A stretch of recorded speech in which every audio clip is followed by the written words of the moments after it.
이 문제로 돌아가지 않으면 민주당이 지금 서민들이나 청년의 눈으로 봤을 때 그냥 주류 기득권 세력뿐이에요. 민주당의 당대표 선거를 하는데 불평등에 관해서 단 한마디도 없는 거예요. 이게 민주당이 위험한 신호라는 거예요. 그러니까 우리가 어느 순간 더 잘 살아지게 된 것만 보게 된 눈을 받게 되는 것은 우리 스스로가 이미 이 해설을 하는 저 역시 주류 기득권 세력이기 때문에 그게 안 보이는 것이 있는 거예요. 지금과 같은 방식으로 가면 민주당은 계속해서 약자와 서민과 청년으로부터 외면받는 주류 기득권 정당으로 퇴보할 가능성이 매우 높아요. 왜냐하면 2008년 이후에 OECD 국가의 대부분의 진보 정당이나 민주 세력들이 금융과 타협하면서 기득권 세력으로 전락했어요. 주류 기득권으로 국민들한테 비치기 시작한 거예요. 그러니까 보수냐 진보냐가 안 중요해. 다 기득권처럼 보여요. 그래서 트럼프 같은 극우 정치가 등장하기 시작한 거예요. 체제 자체를 이제 부정할 수밖에 그렇죠. 없는 극우. 그걸 막았던 게 이재명의 억강부약 대동세상의 프레임이에요. 이 프레임이 너무나 약화되고 있다. 경제 성장률이 높아졌다든가 코스피 지수가 변했다든가 수출 경상수지 다 좋아졌거든요. 그러면 이것은 분명 누가 봐도 대통령이 능력 있는 사람이라는 건 입증된 거잖아요. 네네. 그런데 또 다른 측면에서 보자는 거죠. 이재명 정부 들어와서 모두가 성장하긴 했지만 하위 20% 경우에 가처분 소득이 줄어들 뿐만 아니라 매달 가구당 50만 원 이상의 빚을 짓는 것이 하위 20%예요. 자, 이 말은 무슨 말이냐. 제가 이재명 대통령 정치를 비판하려는 게 아니라 이 문제를 적어도 민주당 당대표 선거라면 이번 선거에서 이게 핵심이 돼야 되거든요. 이 문제 어떻게 답변할 거예요. 저는 민주당이 지금 제대로 된 화해를 한다는 것은 하나가 되는 게 아니라고 생각해요. 차이를 얼마나 존중할 것이냐. 전당대회 이제 다 끝이 났는데요. 앞으로가 중요하기 때문에 관련한 이야기 민주당과 가장 거리를 두고 있는 분들과 나눠보도록 하겠습니다. 지금 함께 하시죠. 진짜 오랜만에 나와주셨습니다. 워낙 바쁘신 건지 아니면은 매불쇼가 좀 망하는 것 같아서 거리를 두는 건지. 피해의식이에요. 피해의식인가? 네, 피해의식이에요.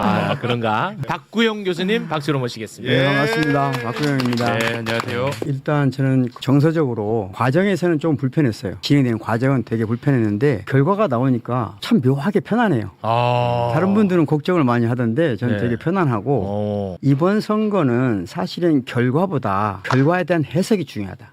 그렇지. 저는 그렇게 보거든요. 네. 이 시점에서 이 전당대회를 어떻게 해석할 것인가 라고 하는 문제가 향후 민주당만이 아니라 범민주 진보 진영과 대한민국 미래에 아주 중대한 결과를 가져올 것이다. 네네네. 그래서 저는 나름대로 그럼 뭐 할까?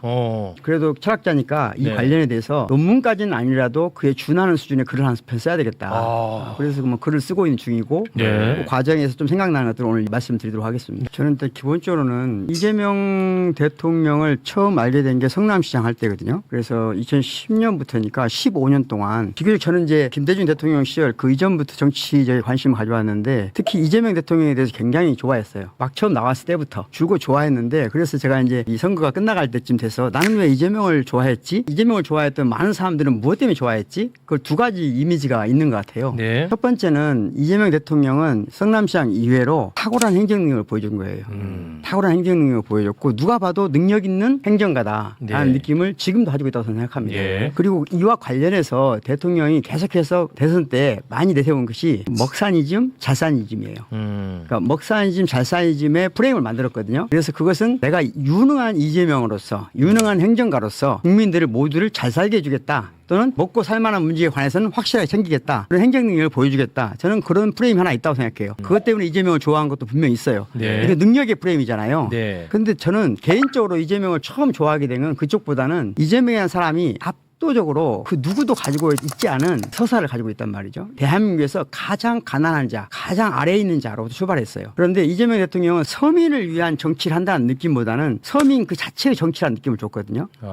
그게 저는 이재명 대통령을 가장 사랑하게 된, 좋아하게 되고 지지하게 된 저한테 배경이에요. 그래서 그런 것과 관련해서 이재명 대통령이 정치를 시작한 날부터 마지막 대통령 취임할 때까지 결코 빠지지 않고 한 말이 억강부약 대동사상이에요. 대동세상. 저는 이 두 개의 프레임이 있다고 생각하거든요. 이재명 대통령한테 또 네. 이재명 정부의 국민 주권 정부는 하나는 먹사니즘 또는 잘사니즘 즉 능력 프레임이 하나 있고 또 하나 프레임은 억강부약 대동세상이라는 프레임이 있다고 생각합니다. 저는 이번 당대표 선거가 억강부약 대동세상이라는 이재명 프레임과 또 하나는 잘사니즘 먹사니즘이라는 이재명 프레임의 경쟁이었으면 가장 좋았겠다. 다시 말하면 어떤 이재명이냐를 놓고 경쟁했으면 좋았을 텐데 이번에 그 경쟁한 진영에서 네. 둘 다 어찌됐든 간에 이재명 정부의 성공을 기치로 내걸었어. 그렇죠. 그런데 거기에 대한 성격은 좀 다를 수 있고 그렇죠. 그래야 이제 경쟁이 되는데 그렇죠. 그런 내용이 없었다는 거군요. 네, 네. 이거 새롭다. 잘 쌓인지 먹사야지 관련된 지표들이 있어요. 경제 성장률이 높아졌다든가 코스피 지수가 변했다든가 시가총액 순위가 변해 수출 경상수지 다 좋아졌거든요. 네. 그러면 이것은 분명 누가 봐도 대통령이 능력 있는 사람이라는 건 입증된 거잖아. 잘 쌓인지 먹사야지 입증한 거잖아요. 예. 그런데 또 다른 측면에서 보자는 거죠. 북강부약 대동세상으로 가는 대통령의 1년 성과가 있었는가? 불평등 지수가 높아졌을까 낮아졌을까? 불평등 지수. 진위계수라고 하거든요. 제가 체감하기로는 조금 간극이 더 커진 것 같아. 그렇습니다. 이재명 정부 들어와서 모두가 성장하긴 했지만 가난한 사람이 성장한 것하고 부자인 사람이 성장한 것. 대개 이 통계를 낼 때는 5분위를 내거든요. 가장 안타까운 것은 뭐냐면 하위 20% 경우에 가처분 소득이 줄어들 뿐만 아니라 더 심각한 문제가 있어요. 매달 가구당 50만 원 이상의 빚을 지는 것이 하위 20%예요. 가계부채가 계속 늘어나요. 네. 반드시 필요한 돈이 있잖아요. 또 버는 돈이 있잖아요.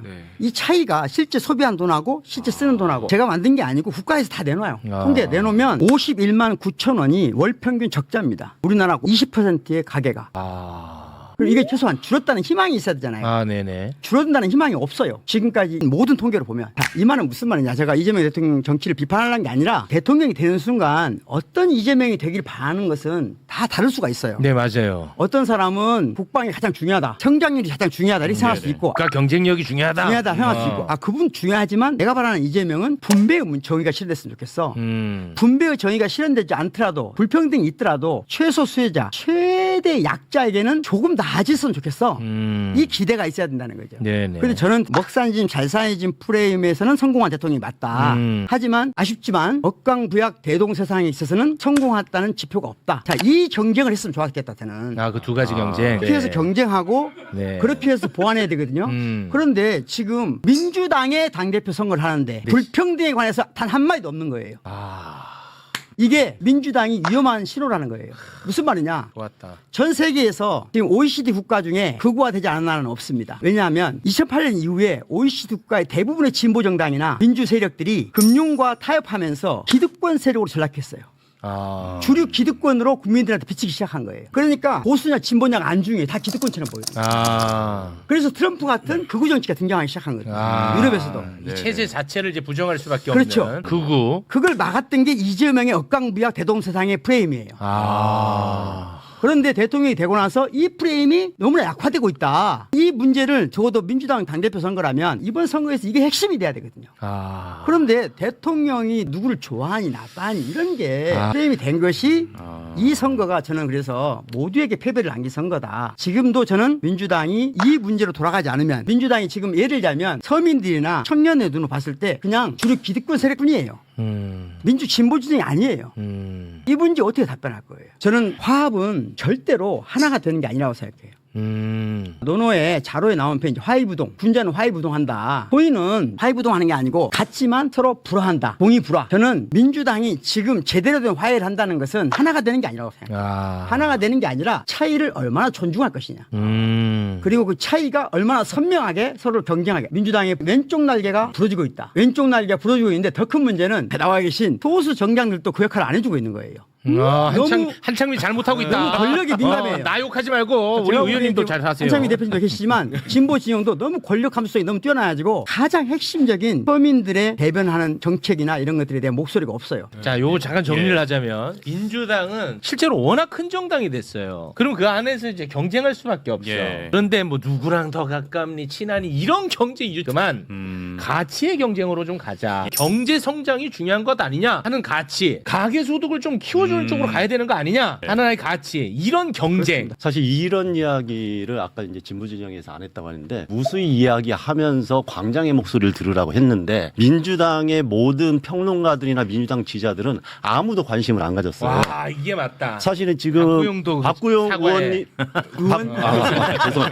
박구영 교수님이 원칙적인 얘기를 많이 해주셨어요. 맞아. 사실 우리가 계속 이야기했던 게 이겁니다. 과연 억강부약 대동세상을 이야기하고 한국 사회의 평등성을 대통령을 높인다고 했는데 처음부터 이재명 대통령이 얘기한 건 실용주의고 중도 전략이었어요.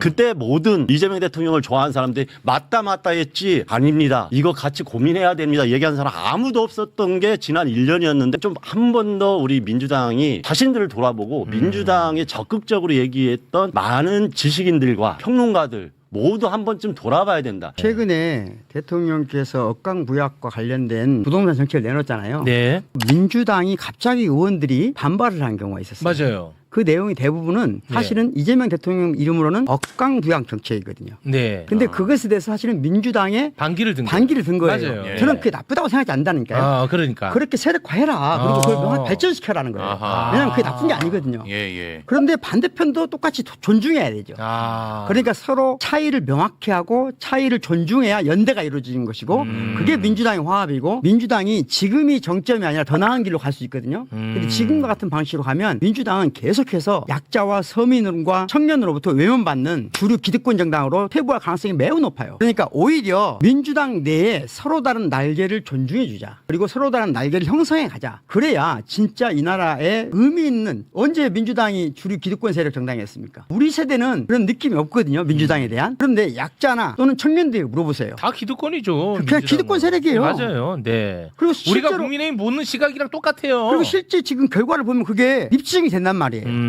그럼 이걸 바꾸어야만 한다고 하는 정치 세력이 있어야 될 거 아니에요. 민주당 내에. 그리고 그 민주당 내에 그 세력이 왼쪽에 있는 정당들하고 나중에 더 연대를 끌어넘기고 그래야 국가가 튼튼해지죠. 아. 그런 계기를 삼았으면 좋겠다는 거예요. 저는 오늘 진짜 너무 좋은 시간이었던 것 같습니다. 그러니까 네. 우리가 어느 순간 더 잘 살아지게 된 것만 눈을 받게 되는 것은 우리 스스로가 이미 이 해설을 하는 저 역시 주류 기득권 세력이기 때문에 그게 안 보이는 것이 맞아. 있는 거예요. 그래서 지금은 민주당이 다시 살아나려면 가장 어려운 사람들의 갖춰준 소득부터 올려야 되는 인생 자체가 빚이 되면 안 되잖아요. 그렇습니다. 이걸 빨리 바꿔주고 어떻게 바꿀 것인가가 저는 화합의 가장 큰 키워드라고 생각해요. 그래서 김민석 당대표가 A 얘기할 때 어포더빌리티라는 것은 맘단이 얘기할 때 세 가지예요. 미국 뉴욕에서 약자든 청년이든 누구든지 뉴욕에 사는 모든 사람이 작은 집이라도 가질 수 있는가. 두 번째 네. 아플 때 병원에 갈 수 있는가. 세 번째 배우고 싶을 때 배울 수 있는가. 진짜 기본이네. 이 세 가지거든요. 그 어포더빌리티라는 게 미국에서 만단위만 그 얘기 하는 게 아니에요. 공화당 안이 있고 민주당 안이 있어요. 공화당은 뭐라고 하냐. 기업의 규제가 너무 강화되는 걸 없애야 된다고 생각하니까. 똑같은 단어를 놓거든. 오케이. 그러니까 그렇지. 김민석 당대표가 앞으로 어느 쪽 할지는 몰라요. 아, 그건 몰라. 그러니까 민주당 내에 그것도 똑같이 경쟁이 있을 수 있는 거예요. 그 가치 그냥 경쟁이 있어야 된다. 지금 대부분의 사람들이 그 언어를 남단이가 한 것만 생각하고 김민석 당대표께서 이제 남단의 길을 가려고 하나 이렇게 생각하는 건 제가 보기엔 너무 빠른 판단이라고 생각해요. 섣부른 판단이다. 두 가지가 가능하다. 어느 한쪽이 좋고 나쁘면 없다. 오케이. 민주당 내 두 날개를 만들자. 알겠습니다. 그리고 서로 존중하고 인정하고 그래서 연대하자. 경쟁하고 연대하고 예. 세 분 덕분에 오늘 저는 개인적으로 너무너무 보람됐습니다. 세 분 진심으로 고맙습니다. 감사합니다. 고맙습니다. 이거